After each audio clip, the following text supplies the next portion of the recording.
Hi guys, Assalamu alaikum. Today's our topic is about the Article 17 and 18 of the Pakistan Constitution.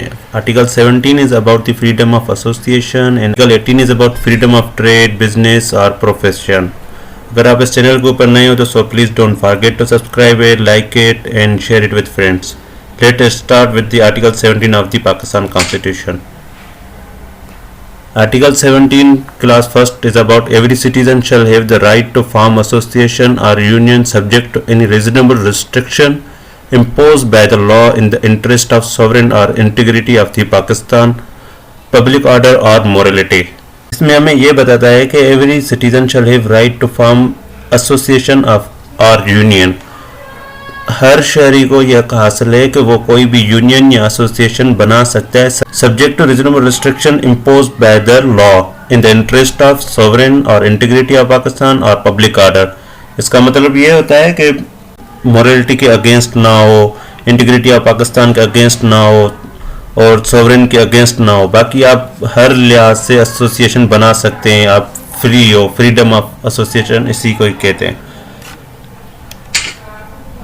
Its clause second is about the every citizen not being in the service of Pakistan shall have right to form or be a member of political party subject to any reasonable restriction imposed by law in the interest of sovereign or integrity of Pakistan, and such law shall provide that where the federal government declared that any political party has been formed or is operating in a manner prejudicial to the sovereignty or integrity of Pakistan, the federal government shall within 15 days of such declaration refer to the matter to Supreme Court, whose decision on the such reference shall be final. Second class में हमें यह बताता है अगर कोई भी बंदा association बनाना चाहता है तो वो बना सकता है, सिर्फ उसके ऊपर कुछ रिस्ट्रिक्शंस है. रिस्ट्रिक्शंस क्या है? वो एक तो सर्विस में ना हो, पाकिस्तान की किसी भी सर्विस में ना हो. अगर फेडरल गवर्नमेंट को ये लगता है कि ये जो यूनियन है या ये जो एसोसिएशन है, जो यूनियन है ये पाकिस्तान के अगेंस्ट काम कर रही है, तो इसमें ये होता है कि 15 दिन के अंदर अंदर फेडरल गवर्नमेंट जो है उसके ऊपर नोटिस लेती है और वो रिफ़र करती है सुप्रीम कोर्ट में. फिर जो सुप्रीम कोर्ट का ऑर्डर होता है वो ही फाइनली माना जाता है. आर्टिकल 17 का थर्ड पार्ट ये बताता है कि every political party shall be accountable for the source it's fund in accordance with law. Third class में ये बताता है कि आपकी जो पार्टी का फंड है वो कहाँ से आ रहा है, उसकी अकाउंटेबिलिटी क्या है, सारा कुछ उसमें मेंशन किया जाता है. Now come to the point. Article 18 freedom of trade, business और provision. Subject to such qualification if any as may be prescribed by the laws, every citizen shall have the right to enter upon any lawful provision और occupation and to conduct any lawful trade or business.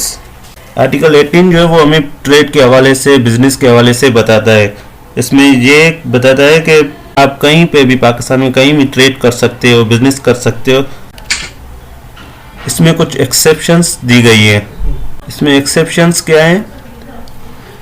The regulation of any trade और profession bye licence system. अगर कहीं पे licence रुकाया रहे तो वो आप licence लोगे, वरना आप ट्रेड नहीं कर सकते. ये इसकी एक्सेप्शन है. और इसकी सेकंड एक्सेप्शन क्या है? The regulation of trade, commerce और industry in the interest of free competition there. वो जो आप ट्रेड कर रहे हो वो फ्री ऑफ कंपटीशन होना चाहिए, मेरिट के हिसाब से होना चाहिए.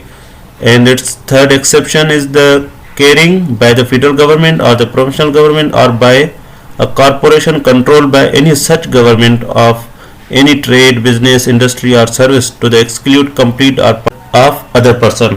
थर्ड जो इसकी एक्सेप्शन है वो ये बताता है जो आपकी कारपोरेट है वो कंट्रोल कौन करता है? एक तो federal government and provincial government. अगर उस फेडरल गवर्नमेंट या अगर आपकी कारपोरेट किसी बंदे को निकालती है या किसी बंदे को हायर करती है तो वो उसमें भी ये आर्टिकल 18 अप्लाई नहीं होगा. In last, thank you very much.